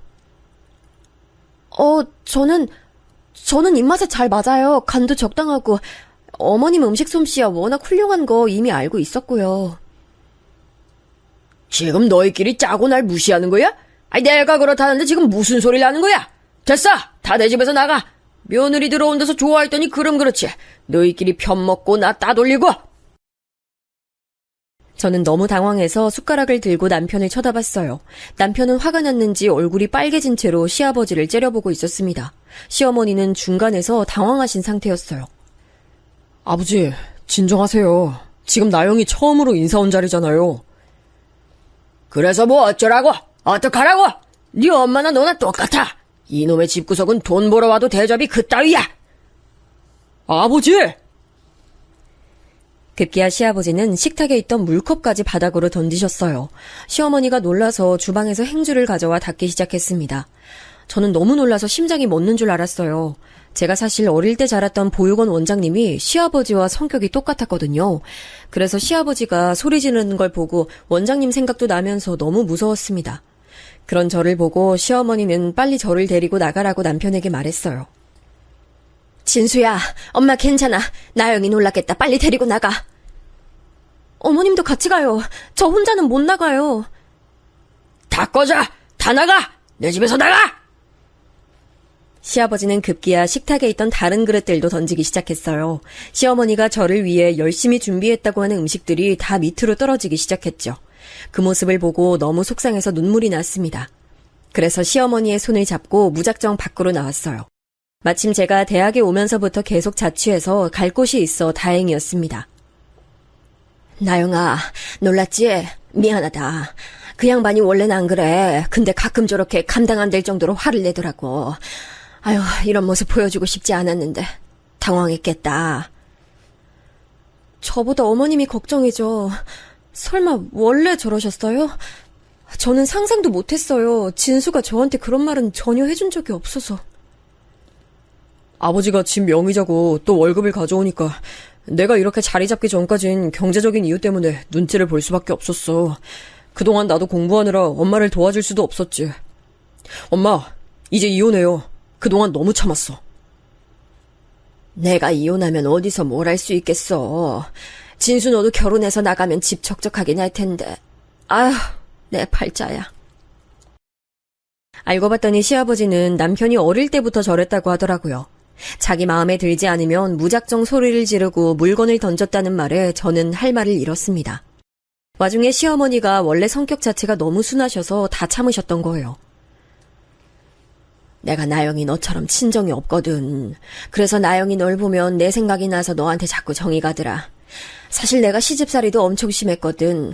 그런 걸 나영이 넌 겪게 하고 싶지 않았어. 지금은 할머니가 돌아가셨는데 원래 같이 살았거든. 엄마가 병간호도 고생 많았어. 우리 엄마 이제 행복해야 되는데. 저는 시어머니와 남편 대화를 듣고 많은 생각이 들었어요. 일단 저도 남편 의견처럼 시부모님이 이혼하길 바랬습니다. 도저히 시어머니를 저런 시아버지와 살게 하고 싶지 않았어요. 하늘을 보면 열을 난다고 하죠. 첫 만남부터 별로였던 시아버지를 보니 시어머니를 다시 시댁에 보내고 싶지도 않았습니다. 시어머니는 그래도 우리 부부의 결혼이 먼저라고 집에 돌아가셨어요. 그 뒤로는 일단 남편과 저도 결혼식이 끝나고 생각하자며 결혼식을 서둘렀습니다. 그러다 결혼 당일이 됐어요. 원래 이런 거는 처가에서 해주는 건데 뭐 어쩔 수 없지. 며느리 너는 며느리 도리를 다해야 하는 거야. 알겠어? 결혼식 끝나고 바로 내 생일이 있는데 그때 며느리가 만드는 생신상 받아야겠다. 기대하고 있으마. 아버지, 나영이 일하느라 바빠요. 제가 대신 맛있는 식당 모시고 갈게요. 걱정 마세요. 뭐? 내가 평생 매번 차려달라는 것도 아니고 첫 생신상만 차려달라는 말인데 그게 그렇게 어렵냐? 며느리 네가 말해봐. 안 그러냐? 내가 많은 걸 바라는 거야? 제가 해드릴게요. 여보, 내가 할게. 제발 참아. 저는 시아버지가 또 흥분해서 목소리가 커지는 모습을 보고 최대한 일이 커지지 않길 바랐습니다. 그래서 상황을 무마하기 위해 제가 차려드린다고 했죠. 식을 망치고 싶지 않았거든요. 그리고 결혼식은 아주 성대하게 마무리했습니다. 제가 친정이 없어서 남편과 동시 입장을 했는데 시어머니 얼굴을 보니 눈물이 났어요. 비록 시아버지가 별로여도 시어머니를 만난 것만으로도 저는 인생에 행운을 얻었다고 생각했죠. 그렇게 결혼식이 끝났고 신혼여행도 유럽으로 다녀왔습니다. 여행에서 돌아온 후 저는 시아버지가 말했던 생신상을 차리려고 시어머니에게 연락했어요. 나영아, 내가 너희 신혼집에서 요리할 테니까 걱정 말고 너는 일이나 해. 그 양반 까다로운 입맛에 맞추려면 내가 하는 게 나아. 알아서 장 볼 거니까 너는 전혀 신경 안 써도 돼. 알았지? 에이, 아니에요. 저 휴가도 냈어요. 남편도 같이 준비할 거라 어머니는 편하게 집에서 쉬세요. 이번 기회에 아버님한테 점수도 따고 좋죠. 시어머니는 저를 도와주신다고 하셨지만 저는 남편과 같이 만들 예정이라 거절했어요. 그리고 남편과 같이 부족하지만 열심히 둘이 준비해서 시아버지를 초대했습니다. 그런데 저는 이날 시아버지의 반응에 너무나 많은 상처를 받았어요. 음식이 형편없어? 이걸 지금 나 먹으라고 만든 거야? 아주 집사람하고 며느리하고 돌아가면서 내 혀를 어떻게 만드는 거야? 이럴 거면 그냥 한우 먹으러 갈 걸 그랬어. 내 입맛엔 너무 맛만 좋기만 한데 많이 안 맞아요. 나는 나영이 음식 솜씨에 감탄했는데. 그럼 뭐 어떡하라는 거야? 내 입이 이상하다는 거야? 당신 요리 솜씨가 그 정도니까 이런 음식이 맛있겠지? 아버지, 그만하세요. 저랑 아내가 열심히 준비했는데 말씀 그렇게 하시면 속상해요. 그래서 제가 식당에 가자고 했던 거잖아요. 그래, 다 내 잘못이다, 내 잘못이야. 아주 가족들이 나를 이렇게 몰아가네. 내가 더 속상하다. 저는 도저히 할 말이 나오지 않았어요. 너무 화가 나기도 하고 속상해서 입을 꾹 다물었죠. 시어머니가 제 눈치를 보며 미안해하시는 것도 마음에 들지 않았습니다. 시어머니는 무슨 잘못이 있어서 이런 취급을 당하나 싶었어요. 그날 밤 시부모님이 집에 가시고 저는 남편에게 진지하게 말했습니다. 나는 아버님이 바뀔 줄 알았어. 근데 사람은 고쳐 쓰는 거 아니고 또 바뀌지 않는다는 게 이제 알겠네. 시어머니 이혼할 수 있게 우리가 도와드리자. 우리 둘 다 변호사잖아. 나도 엄마한테 이혼 얘기를 몇 번을 했는지 몰라. 그런데 본인이 힘들어하셔. 평생을 아버지만 바라보고 사셨잖아. 당장 이혼하면 본인이 불안하신 거야. 우리랑 같이 살면 안 되려나? 나 어머니 도저히 저렇게 사시는 거 두 눈 뜨고 못 보겠어. 일단 아버지가 무엇보다 이혼을 원하지 않으시니까 저렇게 욕하면서 엄마가 밖에 며칠만 나가도 난리치잖아. 의처증이 장난 아니야. 실제로 시아버지는 시어머니가 여행도 못 가게 하셨어요. 사실상 본인 밥을 어떻게 할 거냐는 의미긴 했습니다. 제가 슬쩍 시어머니와 둘이 있을 때 시어머니를 떠봤더니 시어머니도 이혼 생각이 없으시더라고요. 아유, 아니야. 난 만약 이혼해도 갈 친정도 없고 나영이 너한테 미안해서 너희랑 같이 사는 건 말도 안 되고. 아유, 아니야. 말이라도 꺼내줘서 고맙다. 너무 천사 같은 우리 시어머니를 보며 속상해서 몇 번이나 울었습니다. 그렇게 성격이 이상한 시아버지와 최대한 얼굴 보지 않으며 버티던 날들이었어요. 어느 날 몸이 이상해서 병원에 갔더니 임신했다는 소식을 들려주더라고요. 남편과 저는 아이를 꼭 가지자고 다짐해서 아주 기뻤습니다. 역시나 제 임신 소식을 듣고 시어머니는 지극정성으로 저를 대해주셨죠. 원래도 시댁에 가면 제 손에 물 한 방울 묻히게 하지 않던 어머니는 저를 마치 유리구슬처럼 대해주셨어요. 아유, 나영아, 위험해. 부엌에서 나가. 그러다 애 잘못된다. 가서 침대에 누워있어. 나머지 내가 알아서 할게. 저 임신 후기라 이 정도는 괜찮아요. 병원에서도 무리하는 운동 아니면 이 정도 일상은 아무 문제 없대요. 오히려 움직이라고 하던데요. 그런 시어머니가 너무 감사했어요. 시아버지가 저를 아무리 거슬리게 해도 어머니와 남편이 있어서 버틸 수 있었습니다. 그렇게 출산했더니 아들이었습니다. 제가 부모 없이 보육원에서 자라서 아이가 태어나면 온전한 애정을 주고 싶었거든요. 그런데 저도 엄마가 처음이라 어떻게 키워야 할지 도저히 몰랐는데 시어머니가 그런 저를 많이 도와주셨어요. 시어머니는 처음 만났을 때부터 제 구세주였답니다. 나영아, 애들이 이렇게 울면 배고프다는 거야. 분유 온도는 이건 약간 뜨겁고, 그리고 손수건으로 이렇게 아기 턱 밑에 두면 좋아. 아이고, 근데 나영이 너 몸은 괜찮니? 시어머니는 아기를 보면서 항상 제 몸을 더 챙겨주셨어요. 그런 시어머니가 너무 감사해서 저도 더 잘하려고 노력했죠. 저는 첫째를 낳고 바로 연년생으로 둘째를 가졌어요. 남편과 합의로 이루어진 일이었습니다. 한 번에 아이들을 낳고 키우자는 생각이었거든요. 둘째도 아들이었습니다. 그리고 정말 너무 감사하게도 우리 아이들은 시어머니가 도맡아서 키워주셨어요. 나영이 네가 얼마나 힘들게 공부해서 변호사가 됐니? 아이들 육아는 전혀 신경 쓰지 말고 네 일에 집중해. 나도 마침 적적했는데 다행이지. 저한테 어머니는 인생의 은인이었습니다. 아이들도 어머니가 워낙 잘해주니까 할머니를 아주 좋아했어요. 다만 시아버지는 본인의 손자들인데도 애정을 크게 주지 않으셨습니다. 아유, 정신사나워. 뭔 놈의 애들이 이렇게 시끄러? 너희들 밖에 나가서 놀다 와. 시끄러워서 머리가 울리네. 아유. 시아버지의 예민함은 날이 갈수록 심해졌어요. 속으로 시어머니가 만약 이혼한다고 하시면 제가 시어머니를 변호하려고 했죠. 근데 굳이 제가 변호를 하지 않아도 되는 사건이 일어났습니다. 바로 시아버지가 돌아가셨어요. 갑자기 가슴 쪽 통증을 호소하던 시아버지는 심근경색으로 돌아가셨습니다. 병원에 계시다 돌아가신 것이 아니라 사실 많이 놀랐어요. 사람의 죽음을 두고 이런 말을 해도 될까 싶은데요. 저는 그렇게 슬프진 않았습니다. 워낙 결혼 전부터 첫인상이 좋지 않아 그랬을까요? 물론 좋은 일은 아니었지만 엄청나게 슬프지도 않았습니다. 하지만 우리 착한 시어머니는 아버님의 죽음이 매우 슬프셨나 봐요. 비록 네 시애비가 사람이 가끔 이상하긴 했어도 그래도 돈은 꼬박꼬박 벌어왔어. 엄마, 그 돈도 나 어릴 땐 도박으로 날렸던 거 잊었어요? 그리고 뭐 아버지 돌아가시고 재산 받을 것도 없구만. 오히려 빚이나 남기고 갔지. 내가 그 빚 갚을 거니까 너희는 전혀 걱정 안 해도 돼. 알겠지? 나영아, 신경 쓰지 마. 어머니, 우리랑 같이 살아요. 빚이야 저랑 남편이 일해서 갚으면 그만이에요. 매번 애들 봐주시는데 저희가 모실게요. 아니야. 난 너희한테 피해주고 싶지 않아. 괜찮아. 시어머니에게 같이 살자 제안해도 늘 거절하셨어요. 안 그래도 아이들을 봐주시느라 매번 시댁에서 우리 집까지 이동하시느라 힘드셨을 텐데 마음이 안 좋았죠. 성격이 이상했던 시아버지였지만 막상 돌아가시니 시어머니는 부쩍 외로워하셨어요. 남편과 저는 신경이 쓰여 그런 시어머니를 자주 찾아뵈었습니다. 어머니, 제가 동료들한테 들었는데요. 요즘은 동호회가 많다고 하던데 관심 있는 분야 있으세요? 등산이나 성악이나 이런 거요.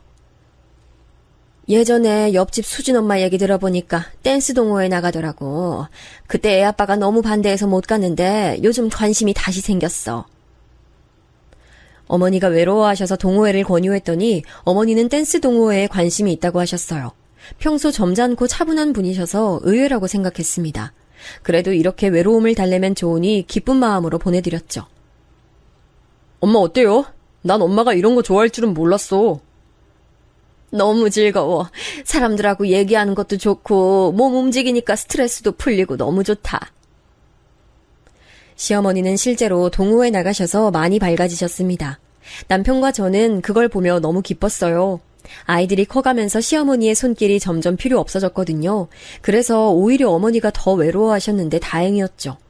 그러던 어느 날 어머님이 남편과 저를 불러앉히고 진지하게 말씀하셨습니다. 동호회에서 만난 사람이 있는데 생각보다 진지하게 만나게 됐어. 너희들에게 알리지 않으면 안 될 것 같아서 말할게. 중견기업 회장이라는데 어찌나 다정한지 모르겠다. 전 남편하고 완전히 다른 사람이야. 어머, 진짜요? 어머니, 저는 너무 좋은 현상이라고 생각해요. 새로 취미도 시작하고 연애도 시작하고 어머니 완전 신세대네요. 얘가 지금 날 놀리니? 아유, 사실 나도 너무 즐거워. 이런 기분이 얼마만인지도 모르겠다. 무엇보다 새로 만나는 사람이 너무 다정해서 좋아. 사랑받는 기분이 느껴져. 어머니는 동호회에서 새로운 사람을 만나셨어요. 남편과 저는 그 소식을 듣고 얼마나 기뻤나 몰라요. 제가 워낙 돌아가신 시아버지를 안 좋아해서 더 기뻤습니다. 무엇보다 어머니에게 다정하다고 하니 마음이 놓였죠. 어떤 분인지 궁금했는데 아직 초반이니까 더 물어보지 않았어요. 듣기론 그분도 시어머니처럼 사별하신 분이라고 하더라고요. 공통적인 요소가 있어서 더 가까워진 것 같았습니다. 나영아, 어제 네가 고등어 조림 먹고 싶다고 해서 사해놨어. 데워서 먹으면 돼. 그리고 애들 먹을 홍삼도 사왔으니까 챙겨 먹여. 어머니, 언제 또 이걸 하셨어요? 너무 감사해요. 맨날 이렇게 받기만 해서 어떡해요? 네가 언제 받기만 했어. 이번 휴가도 나 데리고 부산 간다고 했다며.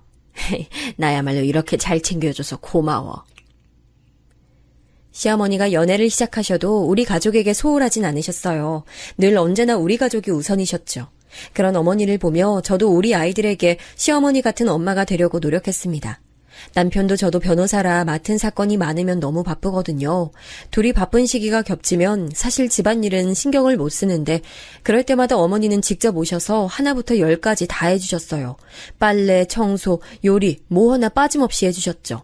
그런 어머니가 너무 감사해서 휴가도 같이 가곤 했습니다. 이렇게 즐겁고 행복하게 지내던 어느 날이었어요. 내가 그 만나던 분이랑 재혼하게 될 것 같아. 고민이 많았는데 나도 이제 인생 즐기고 싶은 마음이 들어. 나영이랑 진수 너희만 괜찮다면 재혼해도 되겠니? 물론 재혼한다고 너희에게 소홀하게 대하거나 그러진 않을 거야. 엄마, 우리 생각 말고 엄마 인생 사세요. 그동안 우리한테 해준 게 얼만데요. 맞아요. 어머님 하고 싶은 거 다 하세요. 그리고 우리한테 이제 좀 소홀하셔도 돼요. 그동안 너무 감사했어요.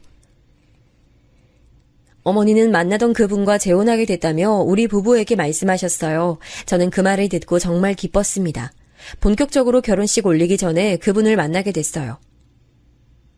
안녕하세요. 얘기 많이 들었습니다. 아들하고 딸 같은 며느리라던데 듣던 대로 인물도 훤하고 좋네요. 우리 어머니 잘 부탁드립니다. 워낙 마음이 여린 분이라. 아유, 걱정 마세요. 마음씨가 천사 같은 분이라는 건 저도 알고 있어요. 그런 마음에 제가 반하기도 했고요. 들어보니까 인생이 정말 다사다난했더라고요. 이제 남은 생은 제가 책임지고 행복하게 해드릴게요. 시어머니의 새로운 남편은 첫인상이 매우 좋았어요. 돌아가신 시아버지가 첫인상부터 별로였다면 이분은 달랐습니다. 듬직하고 자상한 모습에 저도 속으로 걱정했던 게 사라지는 느낌이었죠. 자세히 들어보니 생각보다 능력이 있는 사람이었습니다. 중견기업을 운영하던 사람이었는데 재력이 좋더라고요. 자상한데 재력까지 좋으니 저와 남편은 집에서 다행이라고 손을 붙잡고 얘기했습니다. 또 자식은 딸이 한 명 있는데 미국에서 살고 있다고 하더라고요. 아내와 사별하고 딸은 미국에 가서 얼마나 적적했나 몰라요. 그러다 순애 씨를 만나게 된 건데 첫눈에 반했습니다. 소녀처럼 웃는 모습에 제가 푹 빠졌어요. 나도 딱 처음 갔는데 어찌나 춤도 잘 추고 호탕한지 첫눈에 반했잖아요. 실제로 어머니가 재혼하는 분에게 푹 빠진 모습이 소녀 같아 귀엽게 느껴졌습니다. 그러면서 그 남자는 우리 부부를 본인 집으로 불러 초대하기도 했습니다. 그런데 초대를 받아서 갔더니 생각보다 더 으리으리한 집이었어요. 여보, 우리 엄마 드디어 행복하게 살 수 있나 봐. 이 집 크기를 봐, 세상에. 우리 어머니 평생을 고생만 하더니 웬일이야. 이런 집에서 살려면 얼마를 벌어야 되는 걸까? 남편과 저는 들어가기 전에 입을 떡하니 벌리고 대놓고 구경하기도 했죠. 그리고 결혼식을 잡고 시어머니는 그 집에서 살기 시작하셨어요. 처음엔 어머니가 너무 행복해하는 모습이 보이니 저도 즐거웠습니다. 그런데 시간이 지나면서 어머니 연락이 점점 뜸해졌어요. 나영아, 전화했었네? 지금 봤어. 내가 환경이 바뀌니까 적응하기 힘들어서 정신이 없나 봐. 별일 없지? 어머니, 걱정했어요. 저랑 남편이랑 애들은 너무 잘 지내고 있어요. 어머니는 어떠세요? 이번 명절에 찾아뵈려고 하는데 언제쯤 방문하면 좋을까요? 명절. 명절에, 아니, 나영아, 내가 조금만 이따 다시 전화할게. 지금 달력 보고 일정 조절해야 할 것 같아서. 알겠지? 고맙다. 네? 어머니! 시어머니는 원래 명절이 되면 우리 집으로 항상 오셨거든요. 특히 시아버지가 돌아가신 뒤에는 명절 연휴 내내 우리 부부와 함께 지내곤 하셨어요. 근데 재혼하고 그 집에 들어가자 아예 명절엔 만날 수 없었습니다. 재혼했으니 새로운 가족이 생긴 거잖아. 그러니까 우리도 이해하자. 엄마가 그렇게 하고 싶다면 그렇게 해주는 것도 효도라고 생각해. 그렇긴 하지. 그냥 나는 어머님한테 무슨 일이 일어난 건 아닐까 그게 걱정인 거야. 내가 너무 잔 걱정이 많지. 가만 보면 내가 우리 엄마 아들인 게 아니고 당신이 우리 엄마 딸 같아. 너무 사서 걱정하지 말자. 알겠지? 그래도 전화도 하고 연락은 잘 되니까 시간 나면 보러 가자. 그래도 이때까지는 제가 연락하면 시어머니 목소리는 들을 수가 있었습니다. 근데 어머니는 제가 만나자고 하면 자꾸 둘러대셨어요. 이러다 어머님 얼굴 까먹을 것 같아요. 애들도 할머니 보고 싶다고 하던데 우리가 찾아갈까요? 어머니 외출하기 곤란하시면 저희가 갈게요. 저는 아무 상관 없어요. 뭐? 아니야, 괜찮아. 왜 오려고 해? 아니야. 나영아, 잠시만 조금 뒤에 전화할게. 어머니는 급기야 나중에 만나자는 말이 나오면 티가 나게 둘러대셨어요. 원래 아이들을 자주 봐주셔서 일주일에 많으면 5일을 보다 재혼하고 한 달에 한 번, 그것도 늘어나서 급기야 분기별로 봤죠. 또 시간이 지나면서 반년에 한 번도 보기 힘들어지자 저는 걱정이 됐습니다. 그냥 좋게 생각하자. 아예 연락이 끊긴 것도 아니잖아. 우리가 그렇게 바라던 엄마가 당신 인생 즐기는 거라고 생각하면 돼. 남편 말에 저도 시어머니의 인생을 존중하려고 했습니다. 그런데 가끔 보는 시어머니의 표정이 어딘가 모르게 점점 어두워지는 기분이었어요. 저는 앞서 말했듯 어머니가 제 인생의 은인이었거든요. 부모 없이 자란 저를 부모처럼 대해준 어머니잖아요. 연애 때부터 자주 챙겨주셨고 또 둘이 여자라서 통하는 말이 많았어요. 어쩌면 남편과 대화보다 어머니와 함께 나눴던 대화가 더 많다고 느낄 정도로요. 그래서 저보다 다소 무뚝뚝한 남편보다 어머니의 기분을 더 잘 알아차리는 것은 바로 저였죠. 어머니, 혹시 무슨 일 있으신 거 아니죠? 행복한 결혼 생활 하고 계신 거 맞죠? 그럼 당연하지. 나 요즘 너무 행복해. 그러니까 나영이 너도 너무 신경 쓰지 마. 알겠지? 어머니에게 혹시나 해서 물어봐도 어머니는 웃으며 괜찮다고 하셨어요. 또 재혼한 분의 얼굴을 볼 때도 똑같이 자상하게 어머니를 대하는 모습에 남편은 마음을 놓더라고요. 하지만 여자의 촉이라고 하죠. 어느 순간부터 쎄한 기분이 들었습니다. 예를 들어 같이 식당에 갔던 날이었어요.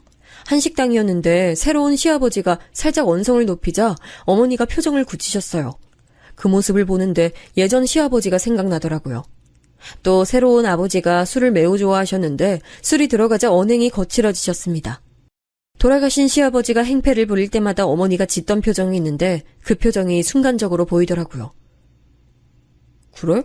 난 잘 모르겠어. 내가 예민하게 보지 않아서 그런가? 난 그냥 엄마가 계속 웃고 계셨던 것 같은데.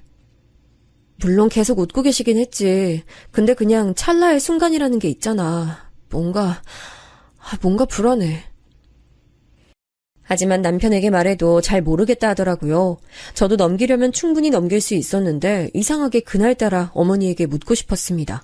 그래서 몰래 화장실 가는 척하고 시어머니를 불러냈어요. 어머니, 진짜 괜찮으니까 저한테만 말씀하세요. 무슨 일 있는 거 아니죠? 그게 사실은 나영아. 여기서 뭐 하세요? 우리 식사 다 마쳤으면 이만 집에 갈까요? 시간도 늦었는데. 어머니와 복도에서 대화를 나누려고 했는데 순간 재혼한 분이 나타났어요. 분명히 주위에 아무도 없는 걸 보고 나온 거였는데 얼마나 놀랐나 몰라요. 시어머니가 무슨 말씀을 저한테 하실 것 같았는데 결국 그날은 못하고 집으로 돌아갔어요. 저는 순간 직감적으로 무슨 일이 있는 것 같다고 확신했죠. 그리고 우연처럼 어머니는 그날 이후로 연락이 끊겼습니다. 여보, 이상해. 원래 전화는 그래도 계속 받으셨는데 이젠 전화도 안 받으셔. 무슨 일 있는 거 아니야? 에이, 아니야. 그리고 저번에 들었잖아. 새아버지가 우리한테 건물도 중요하신데 우리 열심히 살았더니 이렇게 복 받나 봐. 건물이 뭐가 중요해. 나 그런 거 필요 없어. 당신하고 나랑 돈을 못 버는 것도 아니잖아. 나 왜 이렇게 어머니가 걱정이 될까? 실제로 저번 만남 때 새아버지는 우리 부부에게 잘 대해주셨어요. 특히나 중견기업 회장이라 돈이 많았거든요. 아이들 교육도 관심이 많으셨죠. 남편은 제가 괜한 걱정을 하는 거라며 걱정하지 말라 하더라고요. 하지만 그런 남편도 시간이 지나며 어머니와 연락이 끊긴 게 확실해지자 의심하기 시작했습니다. 당신이 엄마랑 마지막으로 연락한 게 언제라고 했지? 3달 전. 그때 우리 식당에서 본 이후에 어머니랑 연락한 적 있어? 나 이렇게 어머니랑 연락 아예 안 되는 건 정말 처음이야. 나 안 되겠어. 어머님 뵙고 올게. 난 이번에 맡은 사건이 있어서 안 될 것 같아. 당신이 혼자 가보고 무슨 일 있으면 연락해줘. 결국 바쁜 남편을 대신해 제가 가게 됐어요. 그리고 이날의 기억은 절대 잊을 수 없습니다. 오늘 사연의 핵심도 바로 이날 일어났던 일입니다. 아이들을 학교에 보내고 저는 회사에 연차를 내고 어머니가 계신 곳으로 갔어요. 몇 번 가본 적이 있는 곳이라 어렵지 않게 찾아갈 수 있었습니다. 그런데 도착해서 아무리 초인종을 눌러도 반응이 없었어요. 원래는 금방 일하시는 분이 대답하셨는데 어쩐 일인지 반응이 없었습니다. 순간 이건 무슨 일이 있는 것 같다는 생각이 들었어요. 저기요, 안에 누구 없어요? 어머니 저 왔어요. 문을 쾅쾅 두드리며 대문 앞에 떠나지 않았습니다. 몇 분 뒤 대문이 열렸어요. 아이고, 안녕하세요. 어쩐 일로 오셨어요? 저희 어머님 보러 왔어요. 안에 계시면서 왜 이렇게 문을 안 열어주세요? 어머님 어디 계세요? 지금 나가셨어요. 아마 오늘 안 들어오실 수도 있는데 나중에 오세요. 어디 가셨는데요? 그럼 왜 전화는 받지 않으시는 거죠? 혹시 무슨 일 있는 거 아니에요? 일단 저 안으로 들어갈게요. 어머머, 아니, 아이고, 잠시만요. 수상할 정도로 저를 경계하는 파출보를 보니 의심에 대한 확신이 생겼습니다. 무작정 안으로 들어갔어요. 그리고 믿을 수 없는 광경을 보았습니다. 일단 거실은 굉장히 고요했어요. 안방으로 향하자 파출보가 제 앞을 가로막았습니다. 이렇게 마음대로 들어오시면 안 되죠. 나가주세요. 제가 우리 시어머니 보러 온다는데 그것도 안 돼요? 어머니 저 왔어요. 어디 계세요? 파출부와 제가 거의 몸싸움하던 그때였어요. 갑자기 안방 문이 열리고 누군가 나왔습니다. 사실 저는 그 사람이 어머니인 줄 몰랐어요. 왜냐하면 몇 달 만에 본 어머니는 뼈만 앙상하게 남았거든요. 심지어 다리엔 깁스까지 한 상태였습니다. 나영아 살려줘. 나 좀 살려줘. 나 여기서 꺼내줘. 어머니? 어머니 맞아요? 이게 무슨 일이야, 세상에. 저를 말리는 파출보를 떼어놓고 어머니에게 달려갔습니다. 어머니는 저를 붙잡고 자기를 빼달라며 울부짖었어요. 파출부가 급하게 누군가에게 전화하는 모습이 보였습니다. 뭐? 내가 아무도 노리지 말라고 했잖아. 그럼 지금 며느리가 안에 있다는 거야? 그래, 나 안에 있다. 우리 어머니한테 무슨 짓을 한 거야? 당신 책임져! 나 이거 절대 그냥 안 넘어가, 이 사람아! 시어머니를 데리고 나온 후 남편에게 바로 전화해서 상황을 알렸어요. 남편도 하던 일을 멈추고 당장 그 저택으로 달려왔습니다. 어머니, 이게 무슨 일이에요? 그동안 어떤 일이 있었던 거예요? 저는 어머님이 행복한 결혼 생활하고 있는 줄 알았단 말이에요. 저 너무 속상해요. 내가 미안하다. 나도 몰랐는데 이 사람이 술을 마시면 이상행동을 하던 사람이야. 예전 남편처럼 물건 던지고 과격한 행동을 하더라고. 그러면 저희한테 말씀하셨어야죠. 저랑 남편은 그것도 모르고. 그래서 그때 말하려고 했는데 이 사람 눈치도 보이고 또 너희한테 금전적으로 도움을 주는 걸 아니까 나만 참으면 된다 했지. 그때 식당에서 돌아오고 감시가 심해졌어. 그래서 나영이 너한테 연락도 못했던 거야. 내가 미안해. 어머니 말은 충격적이었어요. 알고 봤더니 시어머니의 재혼남은 예전 아버지처럼 행동이 과격하고 문제가 많은 사람이었습니다. 도착한 남편에게 상황을 설명했더니 남편은 오열했어요. 난 엄마가 그런 상황에 처한 줄도 모르고 나영이가 계속 엄마 걱정할 때도 아니라고 했는데 너무 죄송해요. 나 진짜 저 사람 절대 용서 못해요. 내 모든 걸 걸고 망하게 할 거야. 남편은 제가 그동안 시어머니 걱정할 때 아니라고 했던 본인을 원망하며 자책했어요. 그리고 그 뒤로 어떻게 됐냐고요? 실제로 남편과 저는 둘이 힘을 합쳐 시어머니를 이혼시켰죠. 그래, 이혼할게. 이혼할 테니까 제발 기업은 그대로 놔줘. 내가 무릎 꿇고 빌게. 제발. 원하는 게 뭐야? 돈이야? 원하는 만큼 줄게. 제발 기업은 지키게 해줘. 내가 잘못했어. 죽은 듯이 살게. 제발. 이미 늦었어요. 당신은 상대를 골라도 잘못 골랐어. 우리 어머니가 당신한테 이런 취급받을 사람으로 보여요? 남편과 저는 이혼해서 멈추지 않았어요. 이혼은 당연했고 재혼남의 기업 비리를 조사했습니다. 우리가 변호사라 얼마나 다행인지 몰라. 내가 아까 자료 받은 거 보니까 할 수 있는 비리는 다 저질렀더라. 횡령 이거는 아예 빠져나가질 못하겠는데. 내가 이건 볼 테니까 자기는 다른 쪽 봐줘. 아예 싹을 잘라내야지. 알겠어, 여보. 항상 고마워. 우리 어머님 돕는 일이라면 당연히 해야지. 당연한 건데 뭘. 시어머니의 정신적인 충격을 벗어나게 하려면 당연한 선택이었습니다. 결국 재혼남은 이혼과 더불어 기업도 망했어요. 억울합니다, 억울해요. 이렇게 깜빵에 들어갈 수는 없어. 할 수 있는 모든 죄를 다 씌우니 그 사람은 결국 교도소에 들어갔습니다. 어머니, 걱정 마세요. 그 사람 지금 교도소 들어갔어요. 그리고 이제는 우리랑 같이 살아요. 제가 오히려 걱정돼서 안 되겠어요. 나도 이제 불안해서 엄마랑 같이 살래요. 애들도 할머니라면 얼마나 좋아하는지 알죠? 이제 제발 남은 인생이라도 행복하게 살아요. 우리가 잘할게요. 내가 너희를 볼 낯이 없다. 항상 받기만 해서 미안해. 너희한테 패 끼치기가 죽기보다 싫었는데. 어머니는 처음 본 순간부터 저한테 늘 선물이셨어요. 절대 해가 되는 존재 아니에요. 그렇게 생각하시면 제가 너무 속상해요. 이혼 뒤로 시어머니는 우리 부부와 함께 살게 됐고 지금도 어머니를 모시고 있어요. 어머니는 당신만 참으면 될 일이라고 생각했다고 하더라고요. 그 마음이 전 시아버지와 새로운 재혼남의 과격한 행동을 참게 했다고 생각하니 마음이 너무 아팠습니다. 남편과 상의해서 그 뒤로 시어머니의 마음 치유를 위해 상담도 잡아드렸어요. 그리고 시간이 지나며 어머니는 점점 안정을 되찾고 있습니다. 할머니가 집에 있으니까 너무 좋아. 나는 할머니가 해주는 갈비찜이 세상에서 제일 맛있어. 아이들도 어머니가 어릴 때부터 봐줘서 애착 형성이 제대로 되어 있거든요. 그래서 모든 과정이 끝난 지금은 아주 행복한 나날을 보내고 있습니다. 내가 남편복 하나는 없어도 자식복은 이렇게 많네. 난 나영이 네가 내 자식이라고 생각해. 당연하죠. 저도 어머니가 친엄마라고 생각하며 살잖아요. 우리 이제 앞으로 행복한 일만 있을 거예요.